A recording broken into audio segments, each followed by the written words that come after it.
Atenção! Vai começar agora uma teleaula de processos de fabricação do curso profissionalizante. Este módulo tem um total de 80 aulas. Hoje, você vai assistir a teleaula número 12. Bons estudos!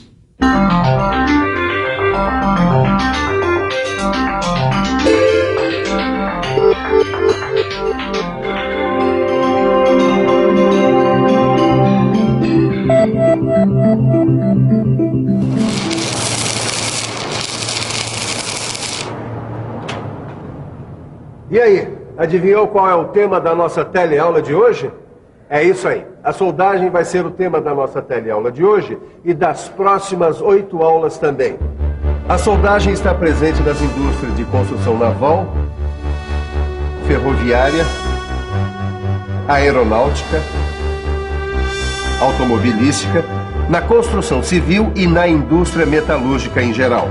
Aliás, por mais que eu tente, eu não consigo me lembrar de nenhum tipo de indústria que não use a solda, seja no seu processo de produção ou na manutenção. Portanto, fique de olho bem aberto para ver o que nós vamos mostrar nessa nossa primeira teleaula de soldagem. Na teleaula de hoje você vai ver o que é soldagem. Vai conhecer a importância da soldabilidade dos materiais na união por soldagem.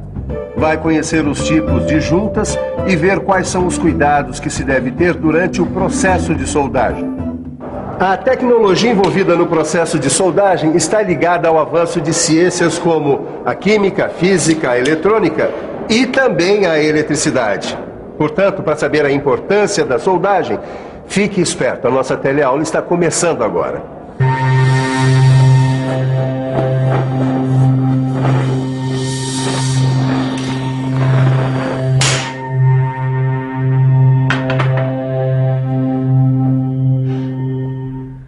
Sabe que se não fosse a soldagem, aquela bicicleta ali estava boa para ir para o lixo. Mas agora ela está ficando boa. Sabe de uma coisa? Apesar da soldagem ser um processo importantíssimo, foi apenas nos últimos 100 anos que ela teve um avanço maior. Fique de olho, porque eu vou mostrar para vocês o que é a soldagem. Uma definição mais ampla de soldagem é a da Associação Americana de Soldagem. Ela diz que a soldagem é um processo de união de materiais. É usado para obter uma união localizada, tanto de metais quanto de não metais. É produzida por aquecimento em temperatura adequada. O processo pode envolver ou não o uso de pressão e incluir ou não um material de adição. Deixa eu tentar explicar melhor com o auxílio dessa vela aqui. Com a soldagem, a gente pode unir 2 pedaços de material, usando basicamente os processos de fusão ou pressão. Com a fusão, a gente pode contar com o auxílio de um terceiro material, que vai funcionar assim como uma espécie de cola. Esse terceiro material a gente chama de material de adição. Mas eu posso unir 2 materiais de várias formas, arrebitando, parafusando, colando... Você tem toda a razão, mas a grande sacada da soldagem é que ela pode fazer a união mantendo as características e propriedades químicas e mecânicas da estrutura interna do material. Quando a gente fala em metais, logo pensamos em calor e ou pressão para conseguir uma soldagem. Aqui nesta caldeiraria, uma das operações mais importantes é a soldagem. E o seu Cláudio vai dizer pra gente por que o calor é tão importante na soldagem. O calor é importante porque grande parte dos processos envolve a fusão do metal de base e do metal de adição para a soldagem. Mesmo nos processos a pressão, onde o ponto de fusão nem sempre é atingido, o aquecimento facilita a plasticidade do metal e favorece a ação da pressão para a união dos metais. O primeiro processo de soldagem por fusão com aplicação prática foi patenteado nos Estados Unidos em 1885. Ele utilizava o calor gerado por um arco elétrico estabelecido entre um eletrodo de carvão e a peça. O calor do arco elétrico fundia o metal no local da junta, e quando o arco elétrico era retirado, o calor fluía para as zonas adjacentes, provocando a solidificação da poça de fusão. O processo foi evoluindo e o eletrodo de carvão passou a ser substituído por um eletrodo metálico. O processo de aquecimento passou a ser acompanhado da deposição do metal fundido do eletrodo metálico na junta a soldar. Além disso, a utilização de oxigênio de um gás combustível permitiu a obtenção de uma chama de temperatura elevada. Isso permitiu a fusão localizada de determinados metais e a formação de uma poça de fusão que, quando solidifica, forma o cordão de solda. A soldagem por fusão inclui a maioria dos processos mais versáteis usados atualmente. Existem outros processos que se baseiam na aplicação de pressões elevadas na região a ser soldada. Neste caso, o aquecimento das peças que serão unidas facilita a ligação entre as partes. Vamos ver agora como o processo de soldagem evoluiu desde a sua criação. O arco elétrico surgiu por volta de 1800. Em 1885, foi utilizado pela primeira vez o arco elétrico estabelecido entre o eletrodo de carvão e a peça. De lá para cá, vários processos foram criados e atualmente são utilizados na metalmecânica. A gente pode dizer sem susto que hoje a soldagem é o método mais importante para a união de metais. Ué, que é isso aí, Caio? Ah, é uma radiografia de quando eu quebrei a perna. Feia, né? Nossa, feia mesmo, hein? Você já imaginou? Se não fosse a pele, nós poderíamos soldar as fraturas e assim ninguém mais tinha que ficar engessado. Olha, nem que nós fôssemos caveiras ambulantes, isso seria possível. Para que a união ocorra, o material tem que ter algumas propriedades. Nos metais, por exemplo, para que a soldagem se realize, existe uma propriedade que é imprescindível: a soldabilidade. Soldabilidade é a facilidade com que os materiais podem ser unidos por meio de soldagem. Ela forma uma série contínua de soluções sólidas coesas sem perder as propriedades mecânicas dos materiais originais. E para entender um pouco mais sobre soldabilidade, o melhor mesmo é ficar por dentro.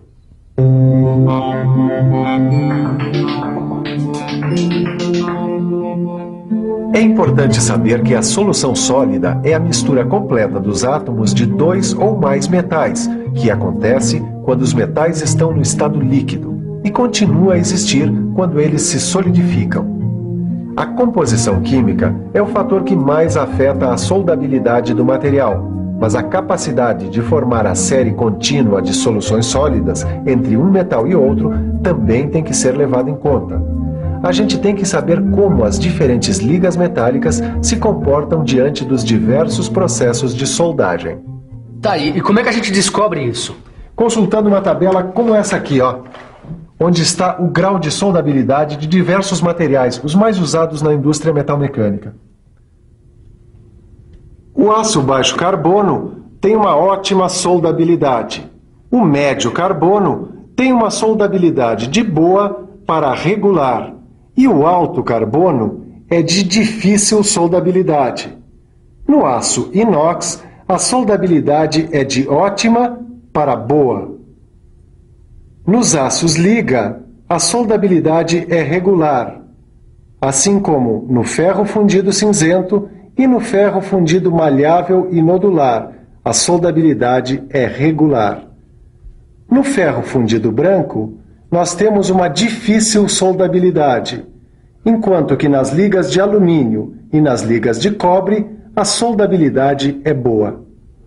Nos processos de soldagem, o calor implica em mudanças na estrutura do metal. Estamos falando da metalurgia da soldagem. Muito bem. A soldagem reproduz aqui, no local da solda, os mesmos fenômenos que ocorrem durante o processo de fundição.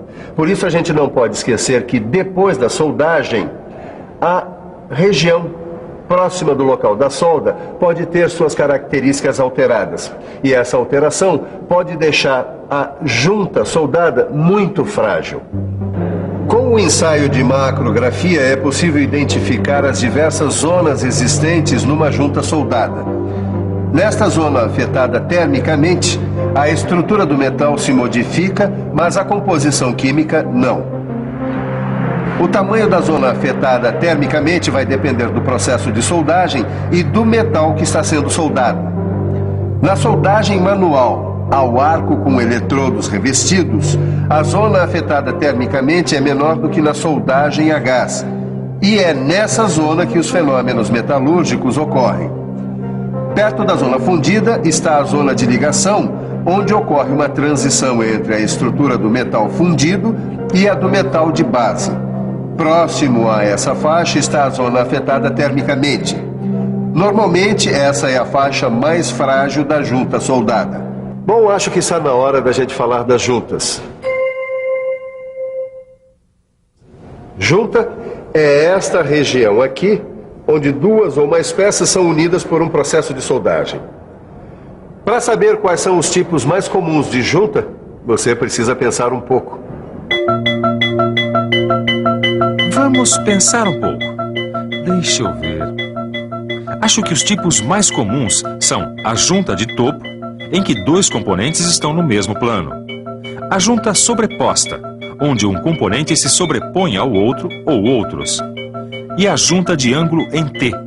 Nela, os dois componentes estão próximos e em ângulo de 90 graus em relação ao plano horizontal.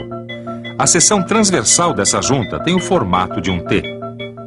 Antes de soldar, é preciso preparar a junta, como eu vou fazer agora.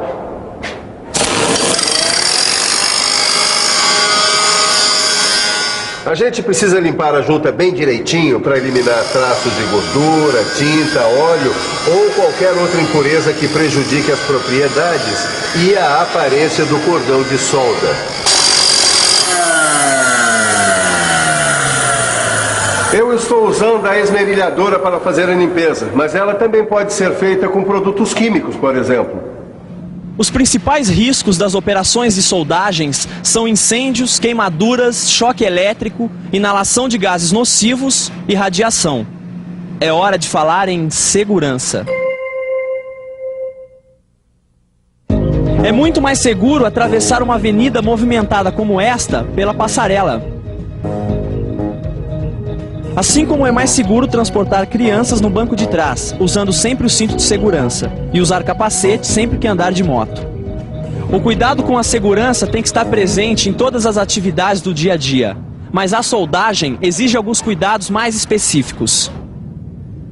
O soldador que utiliza o equipamento de soldagem tem que se proteger de queimaduras provocadas por fagulhas, respingos do material fundido ou partículas aquecidas. Para isto, ele utiliza estes equipamentos.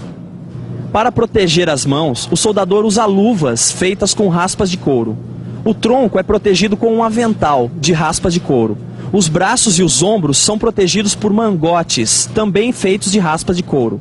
A cabeça é protegida por uma touca. Os pés devem ser protegidos com botinas de segurança providas de biqueira de aço. E as pernas por perneiras que cobrem o peito dos pés, protegendo contra fagulhas que possam entrar através da abertura das botinas.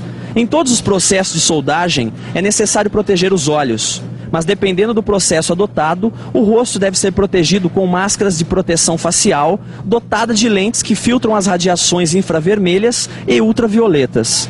E toda vez que o operador trabalhar com metais que geram vapores tóxicos, ele deve proteger as vias respiratórias com máscaras que tenham filtro. A roupa do soldador tem que estar sempre limpa, sem graxa ou óleo que propagam o fogo com facilidade. E além disso, para evitar acidentes, nós tomamos algumas precauções. Em primeiro lugar, deixar o local de trabalho sempre limpo. Retirar o material inflamável antes de iniciar a soldagem, manter o local bem ventilado e, se possível, com sistema de exaustão localizada para gases. E depois, restringir o acesso de pessoas estranhas ao local da soldagem. E, é claro, usar sempre o equipamento de proteção individual. A gente tem que tomar cuidado também para que a fadiga não prejudique o trabalho do soldador. A fadiga aumenta as chances de que ocorra um acidente, compromete a qualidade da soldagem e baixa o nível de produção. Agora, mais uma dica. Para você guardar muito bem o que viu hoje na nossa teleaula, fique de olho na revisão. E atenção, se liga aí que é hora da revisão. Na teleaula de hoje, você conheceu a soldagem. Viu que a soldagem pode ser feita basicamente por processos que utilizam fusão. Conheceu a soldabilidade, a metalurgia da soldagem e viu alguns tipos de juntas. Finalmente, viu quais são os cuidados com segurança que devemos ter durante a soldagem. Em matéria de soldagem, o que você aprendeu hoje aqui é fichinha, perto do que você vai aprender nas próximas teleaulas. Bons estudos e até lá!